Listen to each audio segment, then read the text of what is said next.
Hello স্টুডেন্টরা, tuition রুমে তোমাদের স্বাগতম। আজকে আমি ক্লাস 8-এর ভৌতবিজ্ঞান নিয়ে আলোচনা করব, রাসায়নিক বিক্রিয়া চ্যাপ্টারটা। এই চ্যাপ্টারে কয়েকটা প্রশ্ন তোমাদের দেব। তোমরা ভিডিওটা প্রথম থেকে শেষ পর্যন্ত দেখবে, মাঝখানে ছেড়ে দেবে না বা স্কিপ করে করে দেখবে না, তাহলে ইম্পর্টেন্ট প্রশ্নগুলো মিস করে যাবে। চ্যানেলটিকে ভালো লাগলে প্লিজ একটা সাবস্ক্রাইব করে দেবে, শেয়ার করে দেবে যাতে তোমাদের বন্ধুরা দেখার সুযোগ পায়, আর একটা লাইক দিতে ভুলবে না। দেখো, প্রশ্ন উত্তরে আসা যাক। বিক্রিয়ক কাকে বলে? তো দেখো, রাসায়নিক বিক্রিয়ায় অংশগ্রহণকারী পদার্থদের বলে বিক্রিয়ক। তারপর দেখো, কেরোসিন বা কয়লা পুড়তে কিসের দরকার? অক্সিজেনের দরকার। একটা জটিল রাসায়নিক প্রক্রিয়ার নাম লেখো। সালোক সংশ্লেষ। ফটো তোলার ফিল্ম কালো হয়ে যায় কেন? ফটো তোলার ফিল্মে আলো পড়লে নানান বিক্রিয়া ঘটে, ফলে ফিল্ম কালো হয়ে যায়। তারপর দেখো, কোন কোন পদার্থ দ্রাবক রূপে ব্যবহৃত হয়? কেরোসিন, জল, তারপিন তেল ইত্যাদি। একটি আয়নীয় যৌগের নাম লেখো। তো দেখো, খাবার সোডা। তারপর দেখো, লোহার তৈরি থালা, চামচ, বাটির ওপর নিকেলের সূক্ষ্ম আস্তরণ দেওয়া হয় কেন? নিকেলের আস্তরণ দেওয়ার ফলে জিনিসগুলো সহজে মরচে পড়ে না। অনুঘটক কাকে বলে? যেসব পদার্থ রাসায়নিক বিক্রিয়ার বেগ বাড়ায় তাকে অনুঘটক বলে। আর অনুঘটন কাকে বলে? অনুঘটকের কাজকে বলে অনুঘটন। চোখ বা চামড়ার পক্ষে ক্ষতিকারক কোন দ্রবণটি? Hydrogen peroxide. তারপর দেখো, অনুঘটকের বৈশিষ্ট্যগুলো কী কী? খুব ইম্পর্টেন্ট প্রশ্ন। দেখো, বৈশিষ্ট্যগুলি হলো: অনুঘটক রাসায়নিক বিক্রিয়ায় অংশগ্রহণ করে। 2 নম্বর, এমন কোনো অনুঘটক হয় না যা সব বিক্রিয়ায় বেগ বাড়াতে পারবে। 3, কোনো বিক্রিয়ায় কোন অনুঘটক উপযোগী হবে তা পরীক্ষা করে বার করতে হয়। বিক্রিয়ার সমীকরণ দেখেই বলা যায় না। তারপর দেখো, অনুঘটকে সূক্ষ্ম গুঁড়ো দেওয়া হয় কেন? কারণ সূক্ষ্ম গুঁড়ো দিলে অনুঘটকের ক্ষেত্রফল বাড়ে, অনুঘটকের কাজও ঘটে তাড়াতাড়ি। আলুর টুকরো ও মেটেতে কোন এনজাইম থাকে? ক্যাটালেজ এনজাইম থাকে। তারপর দেখো, অড়হর ডাল বা তরমুজের বীজে থাকা এনজাইমটির নাম কি? উত্তর দেখো, ইউরিয়েজ এনজাইম। তারপর দেখো, ফেনলফথ্যালিনের রং কেমন? গোলাপি। তারপর দেখো, প্রস্রাবাগারে কিসের ঝাঁঝালো গন্ধ থাকে? অ্যামোনিয়ার। তারপর দেখো, তাপমোচী রাসায়নিক পরিবর্তন কাকে বলে? যেসব রাসায়নিক পরিবর্তনে তাপ উৎপন্ন হয় তাদের বলে তাপমোচী রাসায়নিক পরিবর্তন। এই চ্যাপ্টারটা থেকে আমি খুঁটিয়ে সব প্রশ্ন উত্তরগুলো তোমাদের দিলাম। সবকটা ইম্পর্টেন্ট প্রশ্ন তোমরা পড়বে, খাতায় লিখে নিয়ে পড়বে, মুখস্থ করে নেবে ভালো করে, পরীক্ষাতে আসবে। খুব আসে এই প্রশ্নগুলো। লোহাকে কিভাবে গলানো হয়?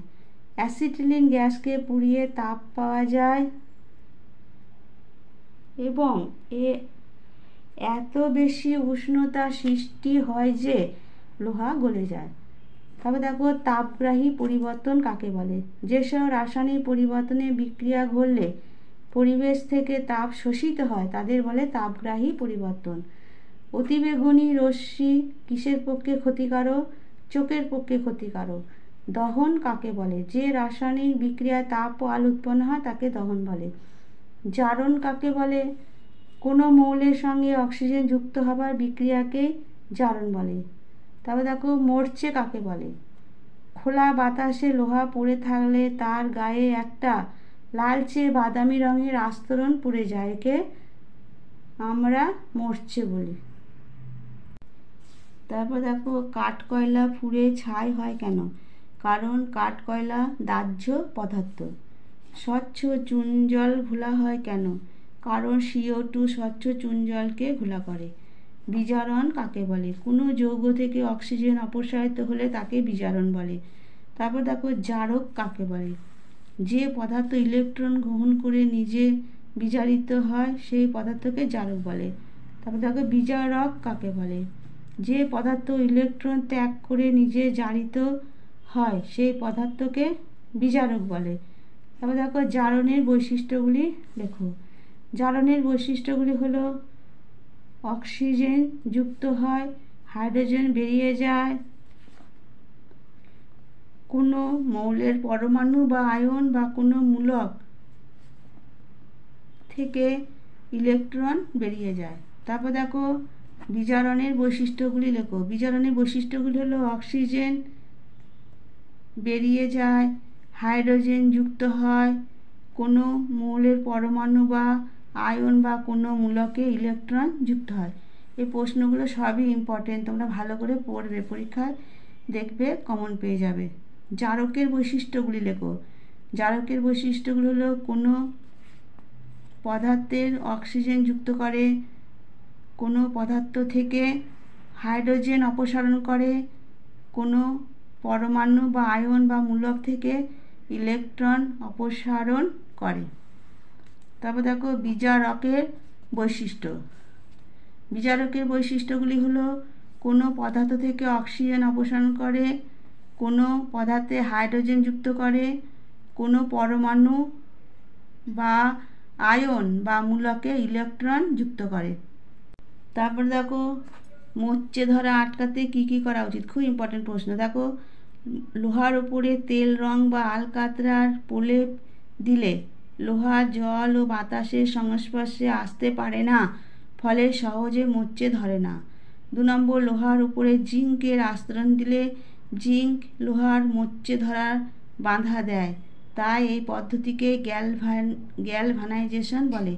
এটা একটা আলাদা প্রশ্ন আসতেই পারে, গ্যালভানাইজেশন কাকে বলে, তখন তোমরা এইটা বলবে। লোহার উপরে জিঙ্কের আস্তরণ দিলে জিঙ্ক লোহার মরচে ধরায় বাধা দেয়, এই পদ্ধতিকে গ্যালভানাইজেশন বলে। তারপর দেখো ডাবের কাটা মুখে বাদামি ছোপ পড়ে কেন, তো দেখো ফলের মধ্যে থাকা কিছু কিছু জৈব যৌগের জারণ হয়।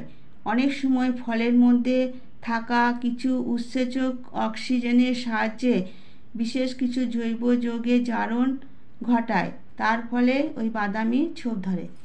এই অধ্যায়টা থেকে আমি সমস্ত প্রশ্ন তোমাদের দিলাম, তোমরা পড়বে, মুখস্থ করে নেবে, দেখবে পরীক্ষায় কমন পেয়ে যাবে। তারপর দেখো আমরা কেন বলি তেল চিটে গন্ধ বেরোচ্ছে, উত্তর দেখো এই গন্ধ হয় তেলের সঙ্গে বাতাসের অক্সিজেনের বিক্রিয়ায় তৈরি হওয়া কিছু যৌগের জন্য। এই ঘটনা এক ধরনের জারণ। অবশ্য বাতাসে জলীয় বাষ্প ও তেলের সঙ্গে বিক্রিয়া করে এবং তা থেকে উৎপন্ন পদার্থ তেলচিটে গন্ধের জন্য দায়ী। তারপর দেখো জারণ বিজারণ একসঙ্গে ঘটে, ব্যাখ্যা করো। তো দেখো উত্তপ্ত কালো রঙের কিউপ্রিক অক্সাইডের ওপর দিয়ে হাইড্রোজেন গ্যাস পাঠালে কিউপ্রিক অক্সাইড বিজারিত হয়ে লালচে বাদামি ধাতব কপারে পরিণত হয় এবং হাইড্রোজেন জারিত হয়ে জল উৎপন্ন করে। এটার সমীকরণটা তোমরা দেখে নাও, পজ করে সমীকরণটা তোমরা লিখবে। এটা লেখার পর এটা লিখবে, তাহলে নাম্বারটা তোমরা ভালো পাবে। তারপর দেখো অতিবেগুনি রশ্মি কিসের পক্ষে ক্ষতিকারক, উত্তরটা দেখো চোখের পক্ষে ক্ষতিকারক। এগুলোই ছিল এই অধ্যায়ে তোমাদের প্রশ্ন উত্তর। তোমরা এই প্রশ্ন উত্তরগুলো ভালো করে মুখস্থ করে নেবে, পরীক্ষায় তোমরা কমন পেয়ে যাবে। আর এই পড়াটা কেমন লাগলো কমেন্ট বক্সে জানাবে। চ্যানেলটিকে ভালো লাগলে প্লিজ প্লিজ একটা সাবস্ক্রাইব করে দেবে, শেয়ার করে দেবে, যাতে তোমাদের বন্ধুরা দেখার সুযোগ পায়, আর একটা লাইক দিতে ভুলবে না। এখানে আজকে আমি ভিডিওটা শেষ করলাম।